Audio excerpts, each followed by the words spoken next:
Oke cuy, balik lagi sama gua Gani. Hari ini kita akan rakit PC lagi teman-teman ya. Tapi gua kasih tahu dulu harga totalnya rakitan ini kena segini teman-teman ya. 13,5 jutaan. Bener gak sih 13,5? Pokoknya segini lah ya teman-teman ya. Udah dapat casing akuarium, udah dapat water cooling, terus juga udah dapat RTX 4000 series, yaitu RTX 4060 teman-teman ya. Gue juga penasaran nih kemampuan RTX 4060 ini nanti bakal bagaimana ya. Dan gue juga sepenasaran itu sama casing ini, si Phenom RX Diamond Continental S5 ya, atau S5 ya teman-teman ya. Ini casing murah banget, cakep, micro ATX, ringkes banget, dan looksnya harusnya nanti bakalan cakep teman-teman ya. Oke, gak usah lama-lama, langsung aja kita rakit PC-nya ya. Oke, ini dia Mobo prosesor RAM dan SSD ya. Kita pasang prosesor dulu teman-teman ya. Oke, video kali ini mungkin gua nggak akan banyak skip kali atau timelapse, tapi lihat nanti deh ya guys ya. Karena ini video pertama gua ngerakit RTX 4000 series. Jadi biasanya gua kalau yang pertama-pertama gitu durasinya biasanya gua lamain. Bukan disengaja sih, maksud gue tidak dipercepat lah ya. Jadi kalian bisa lihat step by step pemasangannya, tapi lihat ke depannya aja. Kalau misalkan bisa, ya wes tidak akan gua skip. Kalau misalkan harus di timelapse ya mau nggak mau guys, gitu baik ya. Oke, ini kita lagi pasang prosesor ya, i5 12400F ya. Oke, menurut gua kalau kalian rakit Gen 12 pun di 2023 masih enak banget teman-teman, masih bagus banget. Oke, dan nanti ini yang punyanya pengennya PC-nya RGB Black. Jadi orangnya ini dulu pernah rakit ke gue. Nah sekarang dia mau rakit PC lagi, tapi untuk adiknya. Tuh, di budget 13 juta. Tadinya 13 juta. Mau pakai i5 12 sama 3060, terus juga lirik-lirik sana sini. Kayaknya 4060 aja nggak sih gue tawarin gitu ke dia, karena harganya juga beda tipis kan, dan lebih baru setahu gue 4060. Wes, dia akhirnya ngobrol sama adiknya ke ACC 4060 ya, tapi nggak mau budgetnya meledak. Tadinya ada SSD sama SSD SATA gitu. Cuman akhirnya milih NVMe doang satu, tapi ngambil 4060 gitu. BTW teman-teman, kalau misalkan mau rakit nih sekarang ya, gua saranin jangan pakai harddisk lagi guys. Harga harddisk 1 tera sama SSD SATA 1 tera udah sama harganya. Bahkan ada yang lebih murah. Ini kok nggak masuk. Jadi jangan beli harddisk lagi, udah SSD SATA aja. Kayaknya mulai sekarang kali ya. Ini apa sih? Kok gak mau masuk? Ini lubangnya benar kok. Nah, kayaknya mulai sekarang nih ya, atau dari bulan kemarin mungkin, semenjak harga-harga pada turun. Jadi si SSD juga udah pada mulai turun guys. Sejauh itu. Ini aja yang 500 GB biasa di harga 900-an, sekarang udah 700 ribuan guys. Ini yang 500 ribu udah pada turun. Gokil. Sebulan gue ngerakit PC.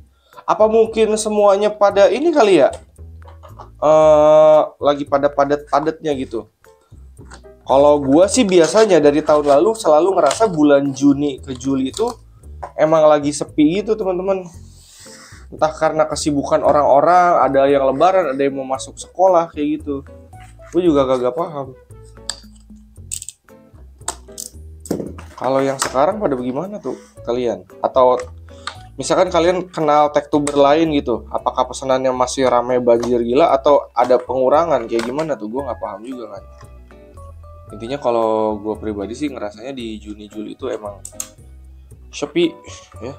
Bahkan for the first time teman-teman, setelah dari awal gue ngerakit PC di Juni kemarin tuh, Juni itu gue 0 pesanan teman-teman. Tapi nggak masalah, sekarang udah ada lagi dan ada beberapa brand ngirim barang juga ya.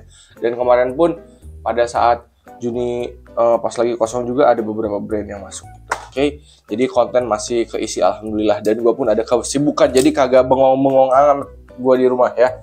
Oke, ini pemasangan Mobo prosesoran mudah, kita langsung ke step selanjutnya aja ya.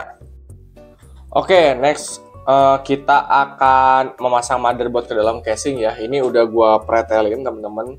Kalau teman-teman pengen tahu cara ngebukanya gimana, tonton review casingnya aja kemarin ya. Oke, gampang kok ngebukanya. Oke, sekarang kita pasang motherboardnya ke sini ya. Dan di sini kalau kalian pakai motherboard MicroAtex yang panjang seperti ini, dia nggak bisa full ya teman-teman ya, jadi hanya bisa dibaut 6 titik aja. Oke, jadi ada bablas nih di sini nih. Cuman ya kagak apa-apa teman-teman ya. 6 baut juga udah cukup. Oke. Nah, ini tinggal kita baut deh 6 bijinya. Pastiin ngebautnya rapet ya teman-teman ya.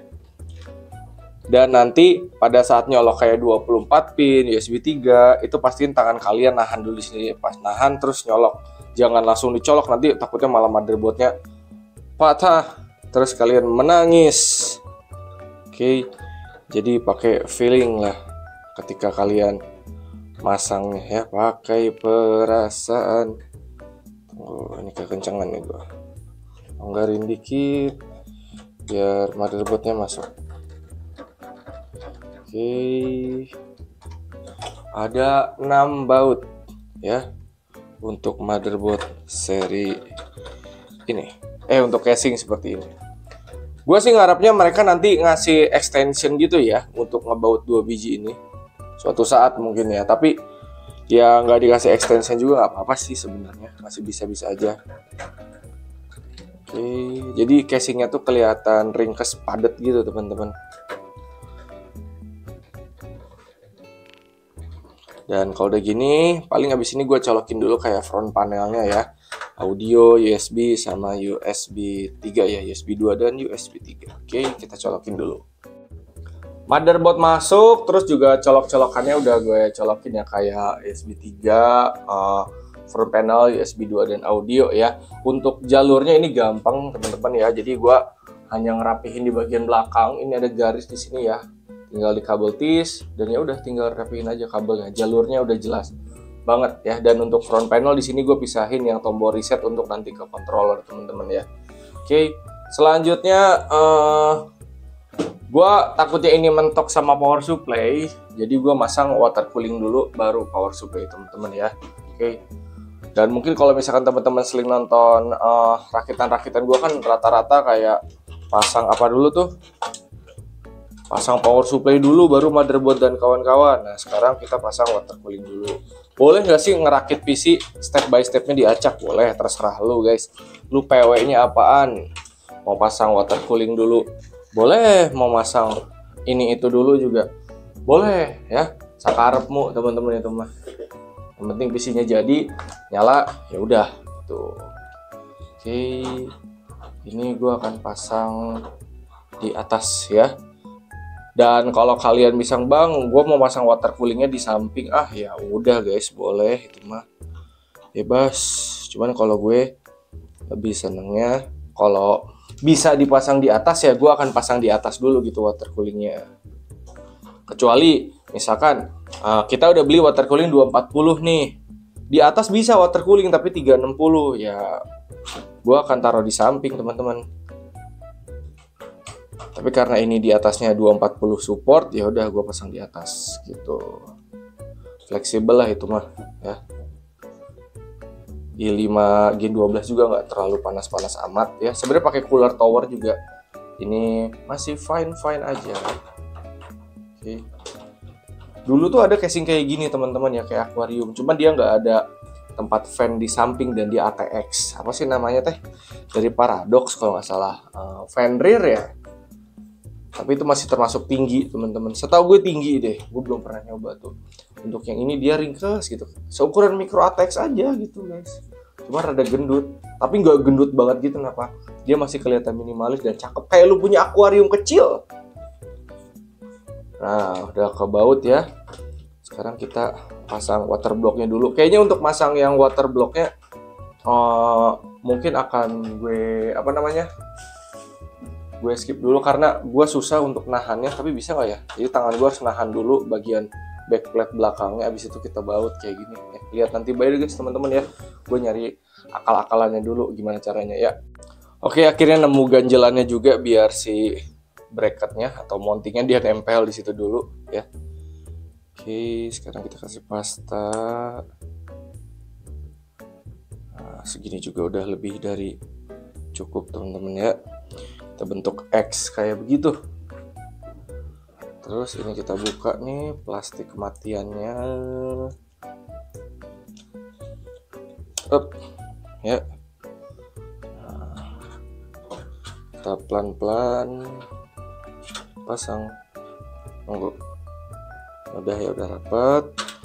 Ini gua kabelnya ngeri kena apa namanya? Kena pasta ini. Nggak ngeri juga sih kalau kabelnya kena pasta juga, ya tinggal dielap aja sih, gampang. Oke, ini baut pakai tangan dulu, habis itu tinggal dikencengin teman-teman ya. Oke. Ini dikasih thermal red aqua juga udah lebih dari cukup teman-teman, bagus kok dia. Tuh. Gua jujur teman-teman jadi minat ganti casing ke casing ini deh. Karena dia ringkas gitu, padat. Kayak keren aja gitu dilihatnya. Nggak makan tempat, kayak padat gitu. Paham sih guys, kayak sekel. Kalau bahasa apa itu? Sekel. Jadi ngelihatnya tuh pas gitu. Ibarat kayak manusia atau laki-laki, dia kayak berotot tapi berototnya itu pas gitu, bukan yang gendut gitu, enggak. Gemuk apa ya? Enggak juga sih dibilang gemuk, enggak juga. Dan gue lupa guys ya. Saya lupa naruh ininya, yang birunya. Mantap. Mau gak mau berarti kita harus bongkar lagi sebentar. Hari-hari lupa. Oke. Tahu-tahu ini kepasang aja deh ya yang birunya, intinya si plastiknya udah dilepas ya. Nanti pastanya tinggal dipasang lagi aja ya, karena masih baru juga kok. Nah guys ya, yang biru-birunya udah gua pasang ya. Bisa-bisanya gue lupa, padahal udah sering banget ya masang pakai cooler thermal red kayak gini ya. Faktor lama kagak rakit PC, baru rakit lagi begini nih. Oke, ini kita kencengin. Pantesan pas gue kencengin kok kayak ada yang kurang gitu ya. Kok dia masih ngebau terus, ternyata penyangganya tidak ada. Oke.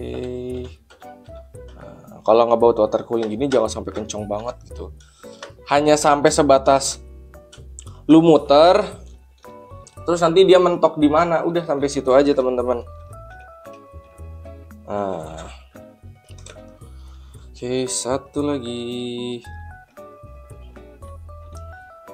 Sip, udah. Habis ini kita sekarang baru deh pasang PSU-nya.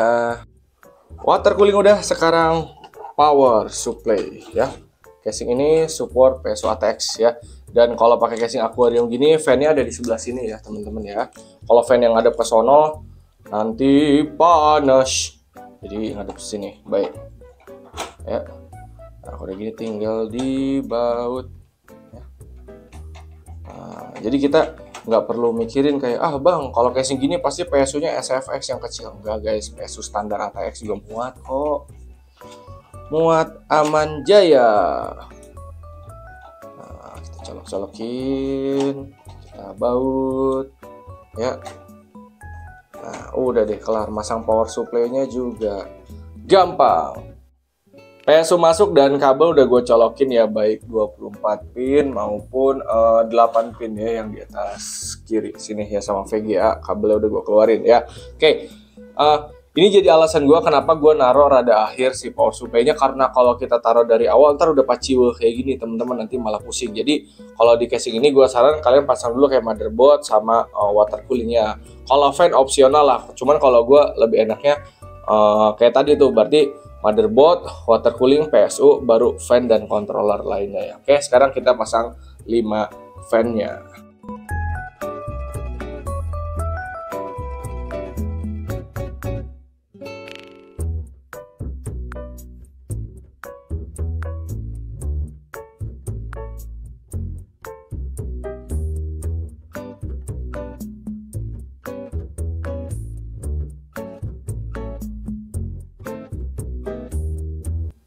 Fan casing semua udah masuk ya, pinggir 2, bawah 2, belakang 1 ya, dan controller udah gue pasang ya.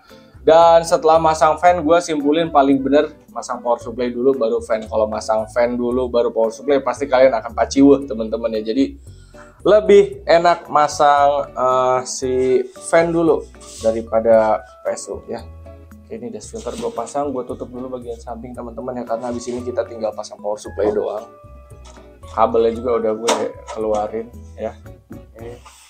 Nah, tadi kenapa si power supply kipasnya di sini? Biar ada sirkulasinya tuh dari sini. Kayak ini juga fan, jadi angin masuk teman-teman ya. Sekarang kita mau pasang power supply si RTX 40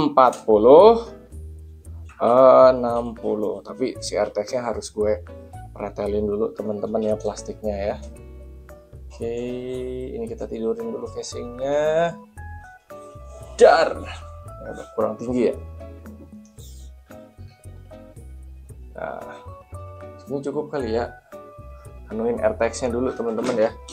Nah, ini untuk RTX-nya memang udah gue buka pada saat video unboxing teman-teman ya. Oke, ini ada plastiknya di sebelah sini. Kita harus lepas dulu. Sip, mantap. Ya, kita lepas dulu ininya teman-teman ya. Nah, lupa gue. Apa mau dari atas aja ya recordnya? Dari atas aja kali ya teman-teman ya, biar enak kameranya. Oh, nah dari sini nih. Nah, biar kelihatan lah. Nah, mana sih baut VGA 2 biji, lalu kita pasang VGA-nya. Cakep banget guys, asli 4060-nya Ino desainnya. Keren. Jadi ingin saya. Ada yang warna putihnya pula ini. Nah, ini gue udah perhitungkan nih posisi kabelnya juga. Jadi kita udah nggak perlu geser-geser di bagian belakang casing. Sep. Kalau udah gini tinggal kita baut aja guys. Nah, udah baut, tutup semua, clear, install Windows dan kawan-kawan. Tapi kayaknya yang gua tutup nanti hanya yang apa, jangan dulu ya, jangan dulu ditutup kali ya.